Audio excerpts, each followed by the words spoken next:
27 বছর বয়সী আহান পান্ডে তার প্রথম সিনেমা সাইয়ারা দিয়েই বলিউড জগতে নিজের নাম তৈরি করেছেন। ইয়াশরাজ ফিল্মসের এই সিনেমাটি রেকর্ড করেছে। ভারতের ইতিহাসের অন্যতম সফল সিনেমা হিসাবে স্বীকৃতি পেয়েছে এই সিনেমাটি, যেখানে আহান পান্ডের বিপরীতে দেখা গেছে অনিত পদ্মাকে। এক কথায় বলতে গেলে মাস্টারপিস হয়েছে এই সিনেমাটি।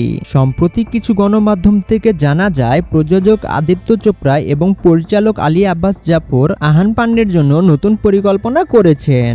আরও জানা গেছে তাদের আসন্ন পরিকল্পনাটি একটি অ্যাকশন ও রোমান্টিক গল্প হবে, যার শুটিং শুরু করা হবে 2026 সালের শেষের দিকে। তবে সিনেমাটির নাম এখনো পর্যন্ত চূড়ান্ত করা হয়নি। তবে চিত্রনাট্য ও সঙ্গীতের কাজ প্রায় চূড়ান্ত পর্যায়ে। আলী আব্বাস জাফর এবং আদিত্য চোপড়ার জুটি এর আগে অনেকগুলো হিট সিনেমা উপহার দিয়েছেন। তার মধ্যে উল্লেখযোগ্য হলো সুলতান, গুন্ডে এবং টাইগার জিন্দার মতন সফল সিনেমা উপহার দিয়েছেন দর্শকদের। আশা করা যায় তাদের আসন্ন সিনেমাতে এই ধারাবাহিকতা অব্যাহত থাকবে। তবে সাইয়ারার নায়িকা অনিত পদ্মা সেই সিনেমাতে থাকবে কিনা তা এখনো পর্যন্ত অনিশ্চিত। তো দেখা যাক শেষ পর্যন্ত কি হয়। তো আপনার কাছে কি মনে হয়, কেমন হবে এই সিনেমাটি? অবশ্যই কমেন্ট করে জানাবেন।